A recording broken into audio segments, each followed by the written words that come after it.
Jennifer Romes. This is my car, and we are here to race.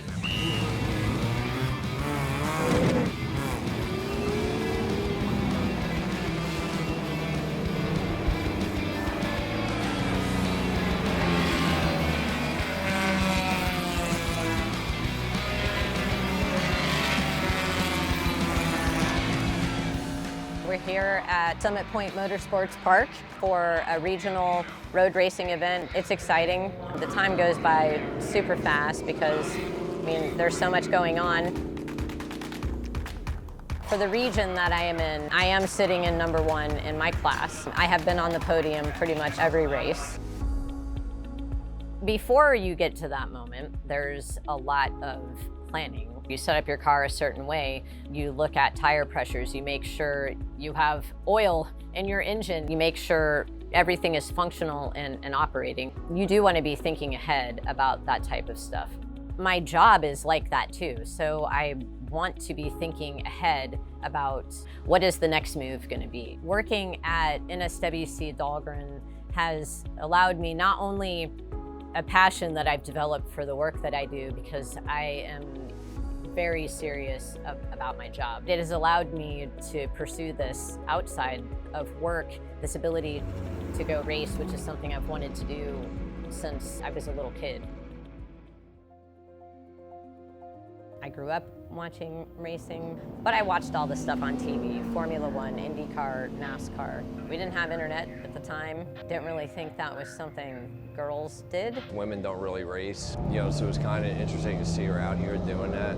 And to me, it takes a lot of courage to do that. I knew nothing about any of this. It wasn't until later in life that I got the opportunity to start doing track days. I went from track days to my driver's school, got my license.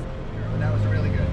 2 feet, 2 feet, 2 feet. Now here I am. Most of it is overcoming fear. It is an ongoing process, so in order to get better, you have to get past that a little at a time. When I get in the car, I am just thinking about getting up to pit lane. There's a lot of adrenaline even before you get out on the track. I always ask my husband to say a prayer, like I need to know that he's done that, and I try not to think about anything else, because the minute my foot hits the pedal, it doesn't matter at that point. Now it's just focus on what I've got to do. I am often told that I am too nice on the track and I will give up room, and so elbows out, like I'm here and you will have to get around me because I'm not giving up any track so that making it easy for you, I am not going to do that. I cannot imagine a time in my life where I won't be doing this. I will be 85 years old and I will still be getting in the car and driving around this track. It may not be as fast, but I will still be doing it. I'm the Tactical Software Support Center technical lead here at the Naval Surface Warfare Center, Dahlgren, Virginia.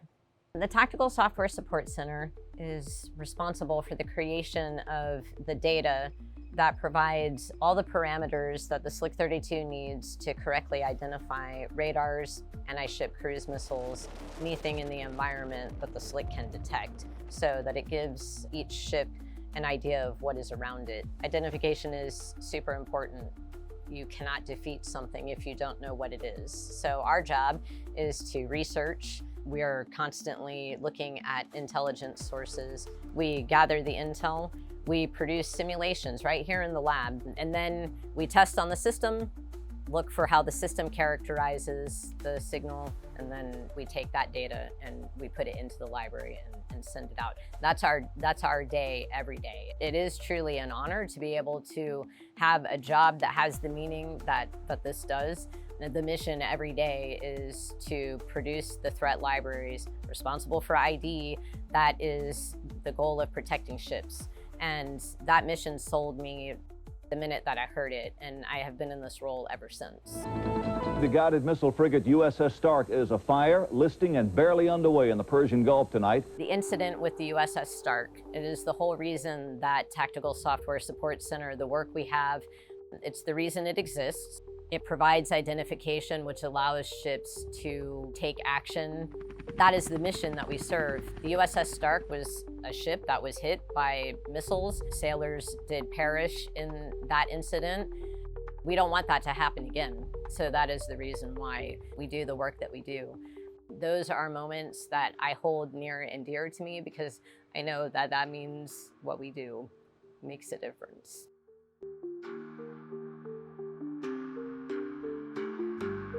My grandfather, World War II, Korean War vet. My father was Vietnam War vet. My father was an Army drill sergeant, and so a lot of this discipline that he had was instilled into me. I thought that I would be very well suited on the civilian side. While the military is our focus, it doesn't build its weapons. You do rely on the civilian workforce to do that, and I wanted nothing more than to help them do that, to serve those who serve. When you look at racing and you look at everything that goes into it, racing is a dangerous sport. You cannot remove the danger out of it. Most of the time, it's why any of us who race.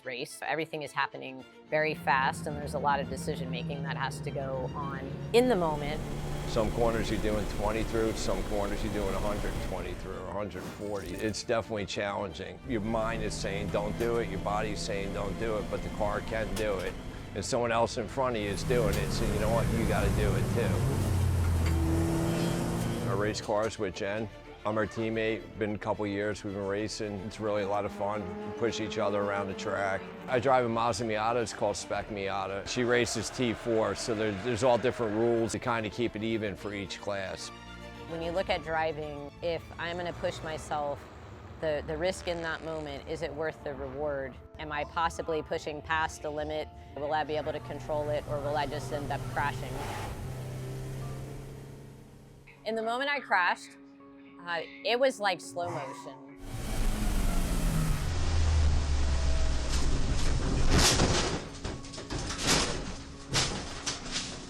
You see this happening, but you can do nothing about it, which is what it feels like when in any incident, like time just completely slows down, and then there is just all this adrenaline, and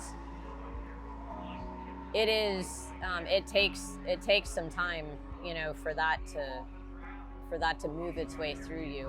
We have roll cages in these cars, so no airbags. It was less scary, more what did I do? Like, why am I sitting here right now like this and not understanding how I ended up in this situation in the first place? To look at what I did when I first started and to see where I am at now, it is like a different person when I'm behind the wheel. The rest of the world kind of steps away as you hyper-focus on what you want to do on track. I'm Chris Windsor with Windsor Customs. We're a motorsports team affiliated out of the Mid-Atlantic. We support drivers such as Jen Romes, who's in our driver development program. We also take care of her car. She's committed to improve constantly, and we're giving her everything we can to help her with that. There was a car here earlier. They got it back on the track. They had a transmission blowout. He changed it out in 45 minutes. He can take care of anything that she needs from the metal standpoint, so I take care of the driver. I am John Curley, and I am Jennifer Rome's husband, so I'm sort of her unofficial crew chief, so I handle her transportation, spares, as well as support emotionally and inspiration. I can name every scratch down the side of that car and where it happens. When you have a great support system, it makes all the difference. My husband, I'm not here without him. I think that we are not meant to do things alone. We are meant to have a team around us.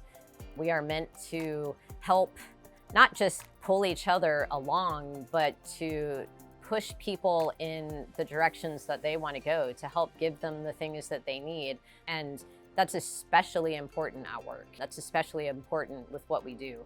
Ships don't sail without many people. It requires teams of people to accomplish things.